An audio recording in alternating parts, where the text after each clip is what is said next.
विश्वमा सबैभन्दा धेरै सेनाहरू भएका 10 मुलुकहरू। पहिलो नम्बरमा संयुक्त राज्य अमेरिका। अमेरिका वा संयुक्त राज्य अमेरिकामा संसारमा सबैभन्दा ठूलो संख्यामा सेनाहरू रहेका छन्।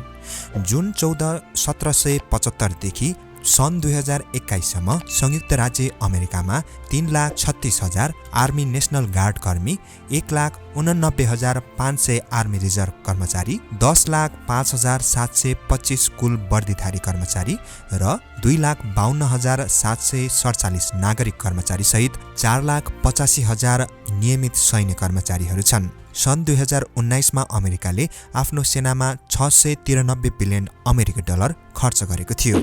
दोस्रोमा रहेको छ रुस। रसियासँग विश्वको दोस्रो ठूलो सेना छ। इन्टरनेटमा उपलब्ध तथ्याङ्क अनुसार रुससँग 12.95 ट्याङ्कर र 9 लाख सक्रिय सैन्य छन्। रुसको वायुसेनाको कुरा गर्ने हो भने रुससँग 4100 भन्दा बढी विमान छन्। आगामी समयमा सबै रुसी हतियार र ट्याङ्क आदिको संख्या दोब्बर हुन सक्छ, किनभने रुस आफ्नो सेनालाई दिन प्रतिदिन बलियो बनाउन व्यस्त रहेको छ। तेस्रोमा रहेको छ चीन। चिनिया सेनाको स्थापना 1 अगस्त 1927 मा भएको थियो, जुन विश्वको तेस्रो ठूलो सेना हो। पछिल्ला केही दशकहरूमा चीनले आफूलाई धेरै बलियो बनाएको छ, जसका कारण आज चीन विश्वको तेस्रो ठूलो सेना बनेको छ। रसियापछि विश्वको दोस्रो ठूलो ट्याङ्की फ्लिट चीनसँग छ। चीनले आफ्नो सेनाको आधुनिकीकरण कार्यक्रममा काम गरिरहेको छ। आगामी दिनमा चीनसँग अत्याधुनिक विमान हुन सक्छ। सन् 2022 अनुसार चिनिया सेनामा 20,35,000 सक्रिय सैनिक छन्। चीनले सन् 2022 मा आफ्नो सेनामा 229.4 बिलियन अमेरिकी डलर खर्च गरेको छ। चौथोमा रहेको छ भारत। भारतीय सेना विश्वको चौथो ठूलो सेना हो। भारतमा लगभग 12,37,117 सक्रिय सेना कर्मचारीहरू छन्। भारतसँग विश्वमा सबैभन्दा धेरै ट्याङ्कको संख्या 4,292 र 538 भन्दा बढी लडाकु विमान छन्। पाँचौंमा रहेको छ जापान। जापानी सेना 1 जुलाई 1954 मा स्थापित भएको थियो, जुन संसारको 5औं ठूलो सेना हो। सन् 2021 को अनुसार जापानको सेनामा 2,47,154 सक्रिय सैनिक छन्। चीन, रुस र संयुक्त राज्य अमेरिका पछि जापानसँग विश्वको सबैभन्दा ठूलो लडाकु हेलिकप्टर छ।